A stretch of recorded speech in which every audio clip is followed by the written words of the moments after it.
A-okay. But for the moment, we are just waiting for everyone to be ready, and then we will be getting into the next map, which is Daybreak. Yeah, Daybreak. Don't say it. Don't. Daybreak, a really cool map. We talked about this earlier in the last series. Has been around for a very long time. Another one of those old maps where we could see a Forge expand on.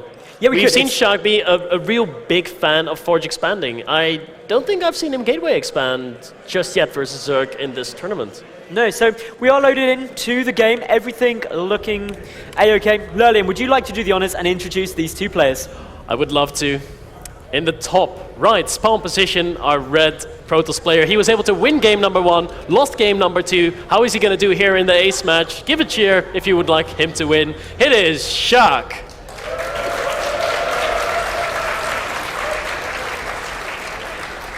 And in the bottom left, we've got his opponent coming all the way from Sweden to play in this tournament. A lot of dedication. Very happy to have him here. A bit of international competition, always a good thing. How is he going to do in this final game of this series? This will determine who still has a chance in this tournament and who will drop out of the Dutch StarCraft 2 League. How is he going to do? It is This Game Suck.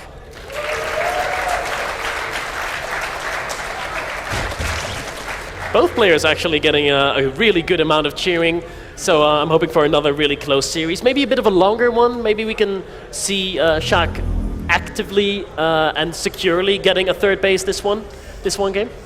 It's a good map to do it on, actually. I think what really springs to mind as a strategy on Daybreak to me, as a Protoss, is to go for something along the lines of a fake Immortal Sentry, all in, take a third. It's a build that Dignitas Dream does really commonly on Daybreak, and the reason it worked quite well is because the Zerg player is very quick to overreact, because they're terrified of an Immortal Sentry all in on Daybreak anyway, especially with the Mothership Core added in as well. Yeah, as soon as they hear the choo-choo, they're like, uh-oh. Yep, they see the little Immortals coming out, like... The Parting Express is coming. And they're just like, no, don't want this. Hold down the R key, hope for the best. And you take a third behind it, and you get in a good economical spot. For the Zerg player, Mutas. That's something that I could really roll with Mutas on this map. Yeah, all possibilities that you're pointing out there. And once again, Sjaak is going to be going for that expand with a Forge, most likely. It would be a very bold move to go for a Nexus first into a Gateway, which is definitely not what Sjaak is going to be doing. There's an Overlord right there, and the Forge is going to be dropped. So once again, very, very standard play. No Gateway expands as much in this tournament at all. A lot of Protoss players that I've seen throughout the day seem to enjoy Forge expanding more than they do with the Gateway expand. Well, it's a lot of Protoss players, especially against Zerg, are so incredibly comfortable going forward to fast expansion. I mean, they've been doing it for like 6 months prior to the launch of Heart of the Swarm. It was the only real viable opening for many. So you do have that kind of comfort layer that, okay, I know how to do this, I know how to open with it, I've got the Mothership Core as well. And I think the big thing is, on this map as well, another great build is what we actually saw in game 1, that Blinkstalker play, pushing into the third, because it's really difficult for a Zerg player to get us around if you're pushing into the third as a Protoss player. It's incredibly awkward to send units around, and if they do, you mass recall with your Mothership Core, and you're back to safety very early on. But as you can see, another quick third base coming down from the Zerg player. This is standard ZVP. Yeah, it is. This probe is not going to get found. Wow, This Game Suck misses the probe, positioned at his potential 4th base there. That is something that could turn out to be really big. Like I talked about, Darko Micron cannon rushing his opponent on this map because he didn't have an Overlord at his 3rd. But This Game Suck's not going to make the same mistake. Look at that, Overlord going to be moving in. So look at how hidden that probe is. If you look at it from the left, from the position that the Overlord is in right now, you cannot even see the probe. Can you see the probe? Spot the probe. That probe. It's a game. Master at hide and seek. Yeah, it's good. Like, he'd hide for days, and like his parents would be like, "Come out now, probe. The game's over. Your dinner's done," and he'd just still be sitting there, clutched behind like a little wall or something. Hidden probe. All the way, like, probe, what are you doing? Like, probe's been naughty. He's just facing the naughty corner. He's just like, "I'm sorry, I didn't mean to. Stay there." I think he had to turn his own camera to get this probe in that position. I don't. You can do that with the edge of the map, though. That's like a really funky trick you can do with like drops, is you can rotate the camera to go right to the very, very edge and fly it in just slightly out of vision. That can go pretty cool. But all right, I think we got a little bit too excited over that hidden probe. That probe. Calm down. Deep breaths now, Lurlian. Anyway, I always get excited when I'm playing hide and seek. When one of my probes stays. You're like, I love the way you turn around to me there, Lena, and you're like, okay, Maddles, enough now, like, move on, like, we've had enough about this probe. And then you're like, but I get really excited when I play hide and seek. It was, no way, I loved it too. It You know how tense it is for Sjaak right now to have a probe there? He's like, oh, I've got a probe there. I can make a pylon. I can surprise my opponent with a really quick rush. Oh, the Zergling! Oh, Zergling! Oh, the probe. Oh! Poor probe. The probe gets a round of applause. Well, nicely done, probe. Nearly. Anyway, so back to the game. We've got Twilight Council coming down. This is really reminiscent of the Blink build we saw in game 1. build. Yep. And on Daybreak, it is so strong. As I was saying, you can push in that third, getting us around as a Zerg player, stupidly awkward to do. And once you do achieve it, the Mothership core is just like, yep, I'm out of here. Mass recall, hardly any losses.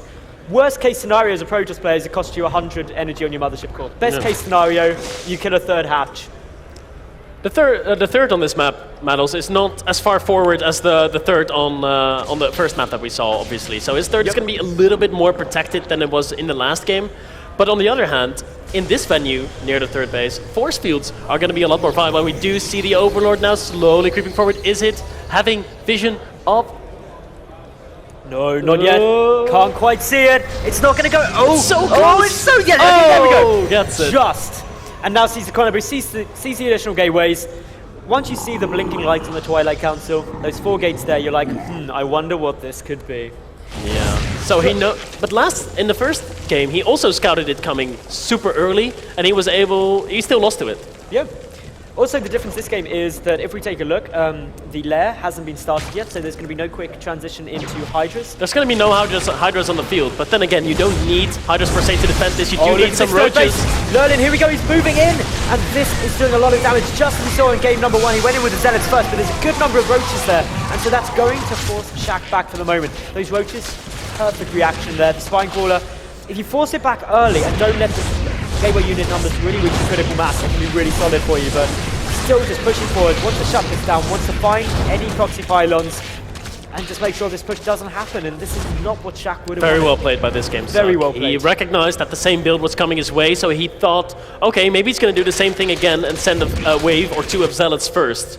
And this time around, he was able to produce enough roaches in time. Last time we saw a lot of economic damage done, a lot of units killed by Sjaak with that first initial Zealot push. But this time around, this GameSuck cleaned it up perfectly, and this attack might even do some damage, but Stalkers are getting warped in, Sentries getting out on the field right now. Look at the Forge though, the Forge is just a massive bullseye. Researching +2, that out, that was the advantage, which in my opinion won Sjaak game number 1 with this build. Yeah, the +2. Is it ever going to see the light of day? Break? Well, nope. Not going down. Yep, it's down. That's not good news for Sjaak. Losing that Forge. A really good pickoff though by this GameSuck. Sacrificing about 5, 6, 7 roaches to get that down. Very nicely done. And now we'll transition into the Hydralisk Den. So this Hydra Den, the reason you can do it is that you know your opponent's committed to that Twilight Council, which means very unlikely to be a robotics facility, which means no Colossi. No Colossi means Hydras wreck everything else that a Protoss player can throw at you. I can't think of anything that a Protoss has got, other than a High Templar, obviously, that, as with Hydras, I wouldn't want to go up against. So this is a nice spot. More Spine Crawlers getting thrown down. This is a smart choice as well, because this counter push is always going to happen. You have to commit to it as a Protoss player. Transitioning out of this type of opening, next to impossible. You've got to end the game Especially when now. you lose your Forge and you don't have a robo, you're going to have to make something work, because you're never going to be able to securely establish your third base without Immortals and Colossi support. So Sjaak is going to put all his eggs in one basket, and he's going to go for it. This is pretty much as all in as it gets. He needs to win this game in the next couple of minutes or do crippling damage to be able to hold on there. The engagement starting, the Spine Crawlers already starting to poke away at these Stalkers, doing some good damage. Now these Spine Crawlers are meant to just buy time. We've got Hydras coming out, we've got more Roaches coming out. This is the time that this GameSuck needs in order to make this work. A couple of Roaches, these forces are really good early, and it's allowing... That was a really good first wave for Sjaak. Yeah. He's got to keep the army numbers of the Zerg down. It's what we saw in game 1, is he never let the Zerg player reach that critical mass of units. The problem is though, look at the Hydra count. 11, 13 down on the field, 13 Roaches down on the field as well. +1 is about to kick in too. This has got to work now. It might work. He has got some amazing force fields down once more. The Hydras on the bottom not able to do much. The Spine Crawlers, though, they are so important. They're DPSing away at those Stalkers. They've got quite some kills among them, I am pretty sure. One of them has now fallen. The second Spine falls. More Spine Crawlers are on the way behind this. We have seen Sjaak do it before. But if he would have had that +2, it would have been so different. He would have been able to do so much more damage against the Spine Crawlers, the Roaches, the Hydras. Everything would have been better. His sentries are now down. He's going to have to win with pure Blink Micro. He is, and he is microing his heart out. You see those Stalkers getting pulled back. The Hydras with a great attack arc, though. They are pushing these Stalkers back. ThisGameSuck is in a really good position here. Next wave of Warpings will come down, but notice how few Zerg units were taken out there. That's the problem that Sjaak has got to deal with, because if he keeps moving in and not keeping the numbers low, the Zerg player will reach that critical mass, and when they do, you will not break it. The only good thing going is the +2 has just kicked in for the Protoss player. So note, he does have a small upgrade advantage. 2-0 up against 1-0. Swarm hosts even being produced here. That's not a bad choice against this. It's not a bad choice at all. It's actually going to give him a really good siege defensive position and make it even harder for Sjaak to push in here. Of course, ThisGameSuck, with the amazing map control that he has, knows that his opponent has no third, and the only thing he has to do is hold on to this third base, and he'll be able to just get so much more supply, get more upgrades, get more tech. Sjaak is still on the same tech as he's been on for 5 minutes, and he's going to go at it again. There's just too much Zerg, I feel. It's not going to be enough. GG! That was impressive, Lurleen. Wow, what a good game. Well, actually, it was expected. We saw it in game 1. As soon as we saw the Twilight Council, we knew Sjaak was going for the same build. It didn't work out this time, though. I think the thing we need to really point out to anyone at home who may not understand, like going, well, hang on, that was the same build by Sjaak, which he won with in game 1. It looked like a very similar response from his opponent. Why did it not work that time? And the big reasons was +2 was sniped off. That was the first big thing. There was not an upgrade advantage there. Secondly, we also saw ThisGameSuck had his +1 missile attack kick in halfway through. So actually had equal upgrades, which he didn't have in the first game. ThisGameSuck reacted perfectly to what he saw in game 1, and was able to apply it in game 3.